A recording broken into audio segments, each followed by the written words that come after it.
ପ୍ରଶାନ୍ତ ମହାସାଗରରେ ଏକ ମହାବାତ୍ୟା ସୃଷ୍ଟି ହେଉଛି ଯାହାର ନାମ ହେଉଛି ଡଲଫିନ୍।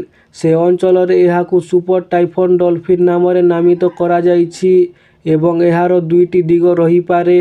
ପ୍ରଥମ ଯଦି ଆମେ କହିବା ଏହି 4000 କିଲୋମିଟର ଅତିକ୍ରମ କରିକି ତାଇୱାନ ଏବଂ ଚାଇନା ଉପରକୁ ଆସିବ। ତାଇୱାନ ଉପରେ ବ୍ୟାପକ କ୍ଷତି କରିବାର ସମ୍ଭାବନା ରହିଛି ଏବଂ ଏହାର ପ୍ରଭାବ 200 ରୁ 250 କିଲୋମିଟର ପର୍ଯ୍ୟନ୍ତ ପବନ ପ୍ରଭାବିତ ହୋଇପାରେ। ଯେଉଁ ବାତ୍ୟାଟି ଆସିବ ଡଲଫିନ୍ 7 ତାରିଖ କି 8 ତାରିଖ ଆସିବ ତାଇୱାନ ଏବଂ ଚୀନ ଉପରେ। ସେହି ସମୟରେ ବଙ୍ଗୋପସାଗରରେ ସୁପର ଆକ୍ଟିଭ ରହିବ ମୌସୁମୀ ବାୟୁ, ଅର୍ଥାତ୍ ସେହି ଅଞ୍ଚଳର ବାୟୁ ଏହି ବାତ୍ୟାକୁ ସହଜ କରିବ, ଅର୍ଥାତ୍ ସକ୍ରିୟ ବଢ଼ାଇବା ଏବଂ ଶକ୍ତିଶାଳୀ କରିବା ପାଇଁ ଚେଷ୍ଟା କରିବ। ବଙ୍ଗୋପସାଗରରୁ ବାୟୁ ଥାଇଲାଣ୍ଡ ଏବଂ ଭିଏତନାମକୁ ଆସିବ, କିନ୍ତୁ ସେହି ସମୟରେ ବଙ୍ଗୋପସାଗରରେ ଜଳ ସକ୍ରିୟ ରହିବ ଓ ମୌସୁମୀ ବାୟୁ ଏକ ନିମ୍ନଚାପ ରେଖା ସୃଷ୍ଟି ହେବାର ସମ୍ଭାବନା ରହିଛି।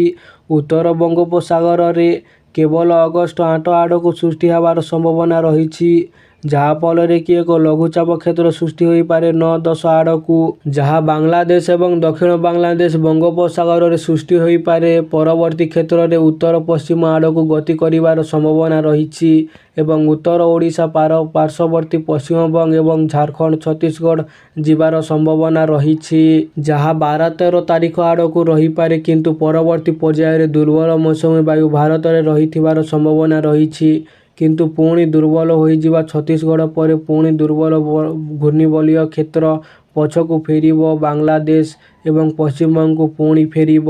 ଆଉ ଏକ ଲଘୁଚାପ କ୍ଷେତ୍ର ସୃଷ୍ଟି ହେବାର ସମ୍ଭାବନା ରହିଛି। ଓଡ଼ିଶାରେ ଅଗଷ୍ଟ 8 ତାରିଖରୁ ଅଗଷ୍ଟ 17 ତାରିଖ ମଧ୍ୟରେ ଲଗାତାର ପ୍ରବଳରୁ ଅତି ପ୍ରବଳ ବର୍ଷା ରହିଛି। ସର୍ବାଧିକ ବର୍ଷା ଉତ୍ତର ଓଡ଼ିଶା, ଝାଡ଼ଖଣ୍ଡ, ଉତ୍ତର ଛତିଶଗଡ଼ ଏବଂ ଓଡ଼ିଶା ଉପରେ ପ୍ରଭାବ ଅଧିକ ରହିବାର ସମ୍ଭାବନା ରହିଛି।